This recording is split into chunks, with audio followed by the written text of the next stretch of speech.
सुप्रभातम मेरे प्यारे विद्यार्थियों, इस क्लास में आप सभी का स्वागत है। आज की इस वीडियो में हम हरित क्रांति ग्रीन रिवॉल्यूशन के बारे में जानेंगे। हरित क्रांति जो टॉपिक है जो है इतिहास, भूगोल या फिर इकोनॉमिक्स, अर्थशास्त्र कह लीजिए, इन सभी विषयों का महत्वपूर्ण टॉपिक रहा है हरित क्रांति। हरित क्रांति से किस तरह से कृषि के क्षेत्र में क्रांति हुई, क्या इसके व्यापक लाभ हुए, क्या इसके नकारात्मक प्रभाव हुए, इन सभी चीजों के बारे में हम चर्चा करेंगे। तो चलिए वीडियो की शुरुआत करते हैं हरित क्रांति से।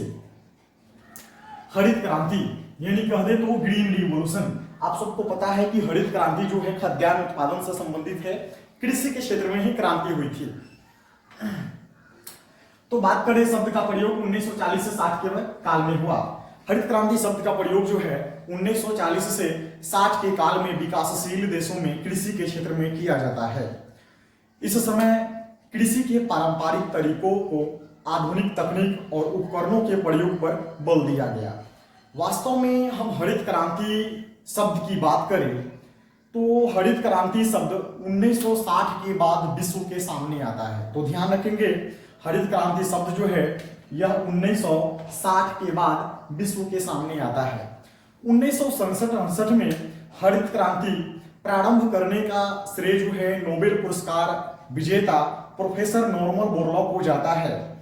नॉर्मन बोरलॉग साहब ने एक गेहूं की बोनी प्रजाति बनाई थी। थोड़ा विज्ञान है इसमें, समझने का प्रयास करते हैं। जैसे मानव में 46 गुणसूत्र होते हैं, 46 क्रोमोसोम होते हैं, उसी तरह से गेहूं में 14 गुणसूत्र होते हैं। तो इन्होंने नॉर्मन बोरलॉग साहब ने क्या किया कि कॉल्चिसिन, याद रखेंगे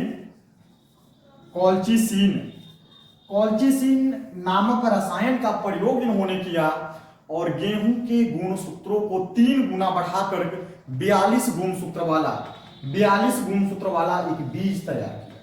इस बीज की खासियत यह थी कि गेहूं का पौधा जो है आकार में छोटा हो गया, किंतु जिस पे बाली लगती थी उसका आकार बड़ा हो गया, इसलिए इसका नाम बौनी प्रजाति रखा जाता है। तो यही बात सीख कर आए हमारे भारत के एम.एस. स्वामीनाथन और भारत में इस क्रांति की शुरुआत की।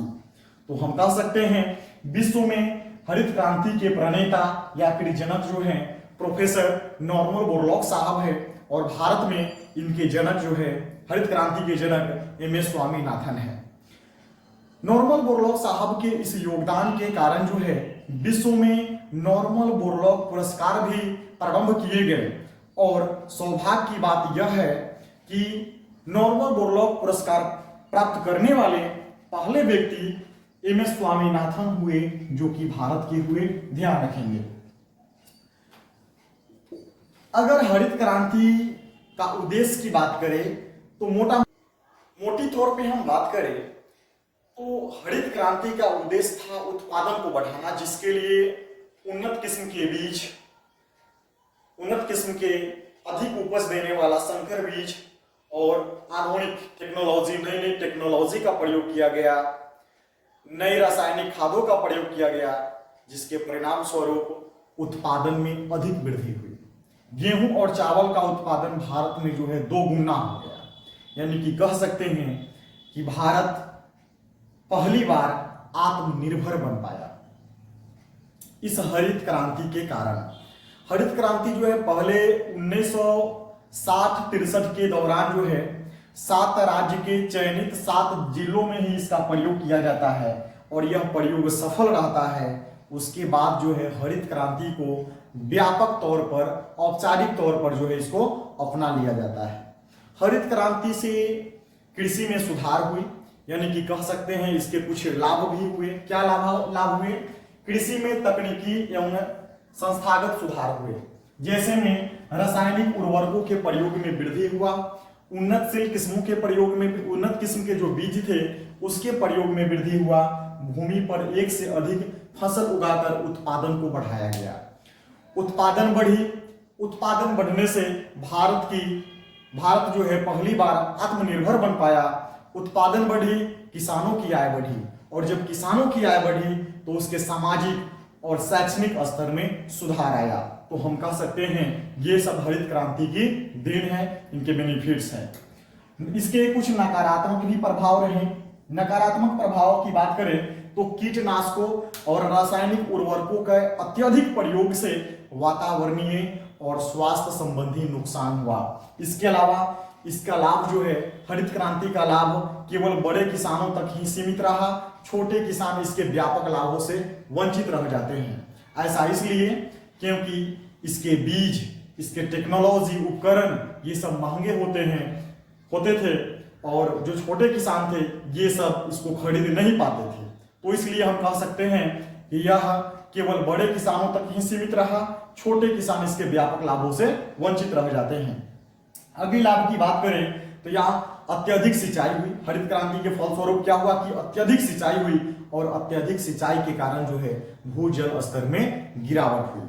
और भी इसके जो है नकारात्मक प्रभाव रहे, जैसे में नई टेक्नोलॉजी में बात करें तो उस समय ट्रैक्टर आया और ट्रैक्टर चलाने का अनुभव जो है लोगों के पास नहीं था, तो क्या हुआ कि ग्रामीण क्षेत्रों में दिव्यांगों की जनसंख्या बढ़ी। तो ये भी हम ले सकते हैं एक नकारात्मक प्रभाव को।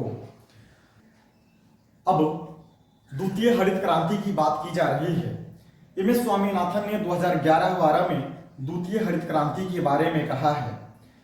द्वितीय हरित क्रांति फसल उत्पादन को 2 गुना करने का लक्ष्य रखता है, लेकिन अगर ऐसा विचार, द्वितीय हरित क्रांति जैसा विचार अगर किसी के मन में है तो हमें ध्यान रखना होगा कि पहली हरित क्रांति के परिणाम स्वरूप जो उसके नकारात्मक प्रभाव उत्पन्न हुए थे, जैसे अत्यधिक सिंचाई से, पानी से, रासायनिक उर्वरकों से, या फिर जो भी जिस तरह के भी नकारात्मक प्रभाव उत्पन्न हुए थे, अगर ये नकारात्मक प्रभाव दूर नहीं हुए तो हम जो द्वितीय हरित क्रांति की बात कर रहे हैं शायद यह उतना ज्यादा लाभदायक नहीं होगा।